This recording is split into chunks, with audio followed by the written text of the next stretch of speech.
Hello and welcome to Wisden's review of Day 3 of the first England-India Test. Half centuries from KR Hall and Ravindra Jadeja, along with some hearty thwacking from Jasprit Bumrah and Rishabh Pant, have given India a 95-run lead. Ollie Robinson claimed his first Test fifer, and more rain helped England reach stumps without loss. I'm joined once again by Taha Hashim. We'll start with the innings of the day, Ravindra Jadeja. He's making a bit of a habit of this sort of thing, isn't he? Well, we saw it last time when he toured England at the Oval, when he just came in for that final test and showed what he could do with the bat. And he's just such an exceptional cricketer to watch. I remember being at the Oval Test, that Oval Test, and watching him in the field. And there's something about the way he sort of even picks up the ball and throws, and he's just everywhere, and he's just so excellent in all three facets of the game.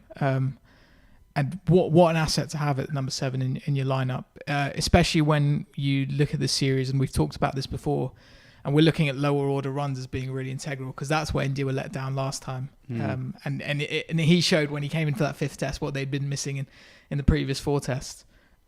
So that innings was crucial today, and I love those passages of play where, the England would have been leading by 20-something runs. India have a handful of wickets, and every run becomes so crucial. And then you have you throw someone in like Jadeja who can create that sort of chaos because he can play any shot he wants. He was trying to smash Jimmy Anderson for who's moving it about. He's just going for the full-blooded swing where he'll completely miss it, but he also nail one that can go for 6. And I love that chaos about him, but I also love the fact that there's that continued excellence. Yeah, obviously him and Anderson have the history, so you're sort of paying even more attention when he's bowling to Jadeja. But there was actually one shot off Robinson, I think, which was from quite wide outside off stump, that was almost weirdly straight batted, but over like long on. Don't really know how he did it, but it was, and he just kind of held the pose afterwards. It's worth remembering how ridiculous his Test numbers are. He has the 5th highest difference between his batting and bowling average ever. So behind only Kallis, Sobers, Imran Khan and Keith Miller, and ahead of everyone else. Yeah. So ahead of Stokes, Hadley, like anyone you can think of. I think the key thing about what I love about him is that he keeps it so simple. I mean, the way he bats is, there's nothing too funky about it. It's just, I'm just going to keep it simple. I'm going to watch the ball. There's nothing too funky about the way that stance is, and he'll go for it. With the bowling, it's simple. I'll just land it on that spot. It might turn, it might not. With the fielding, he'll just do something spectacular. It's a simple game, and he's just brilliant. Yeah, and since that test at the Oval in 2018, he averages 52 with the bat in Test cricket, which is pretty good. And let's move on to India's other great all-rounder, Jasprit Bumrah, who came into today with 43 Test runs, 5 boundaries and a high score of 10 in 30 innings. Today he made 28 with 3 4s and a 6. And I know you quite enjoyed it. Oh yeah, I mean there was that one just like thwack, over deep square leg off Sam Curran, I think. Was that yeah. And he's just that's like I said before, it's just those when you get to that phase where every run's become so crucial, and then you throw that sort of chaos in there of a man who's just gonna go after it, and there's no real stress on that tail ender.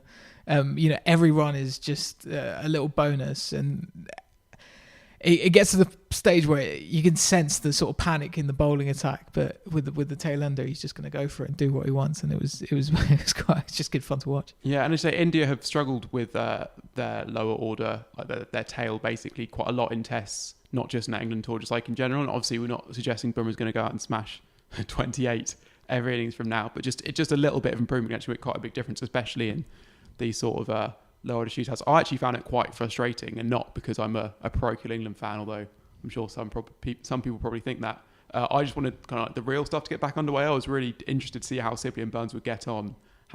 Sibley I thought played pretty well on day 1. Burns obviously couldn't draw a conclusion one with the other, but he's been the form England batsman, and obviously India with the new ball is always going to be fascinating to watch. I just really wanted to watch that, and just felt like Bumrah was kind of holding me up. But in the end, those two did pretty well.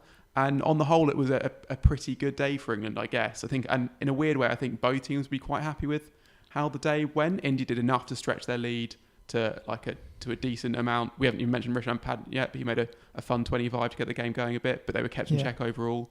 The pick of the England bowlers was Ollie Robinson, I guess. He claimed his first 5-wicket haul in Test cricket. What did you make of him today? Yeah, I think Probably aside from Jofra Archer and to an extent Toby Rowland-Jones, I don't think we've seen such an impressive entry into Test cricket from an England fast bowler in quite some times. I mean, he just looks the whole part. I mean, it's a massive tick for England these last 2 days from Robinson, because it shows that, you know, that first test in New Zealand, that wasn't just a one-off. This is a serious bowler who's not only accurate, but he's got the skill in the way he uses the seam, but then there's the natural attributes too. You know, it's been talked about, you know, because he is tall, we can get that extra bounce.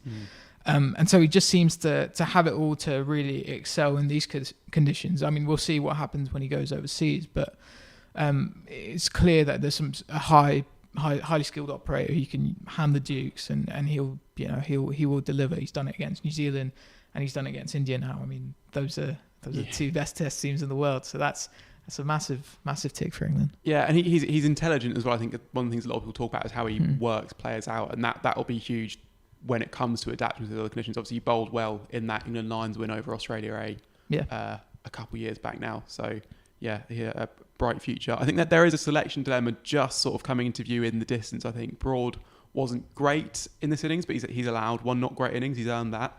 But when it just depends what happens if that continues. I mean, Wokes might well come back for the third test, fingers crossed.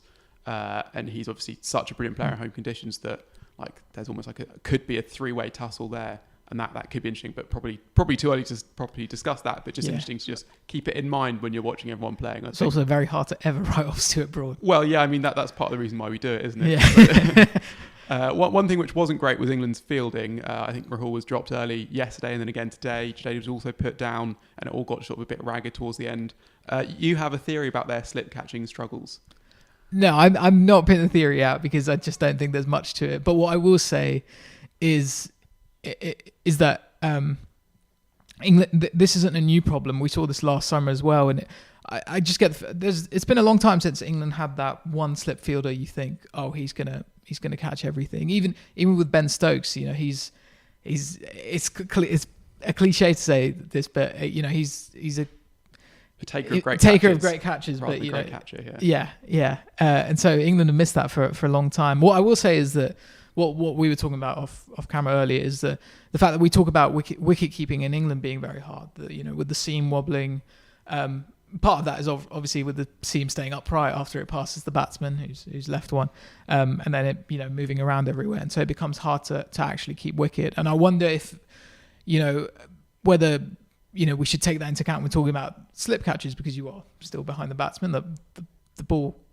always has the potential to do something in England in the air in overcast conditions, and so whether that comes into play or not. But I do think what we've seen today isn't anything new with this England side. We've seen them put down quite a few catches in the slip cordon for quite a few years. Yeah, I also wonder if you have to stand a little bit close in England, because often the pitches don't have quite the pace that they have in Australia as well, and whether that does come into it just a little bit. I mean, yeah, but it is, as you say, it felt uncharacteristic for Root to kind of especially drop that one that was kind of just at head height. Seemed like no slip catch is easy, but it seemed like you'd expect them to take it, but it's not a new problem.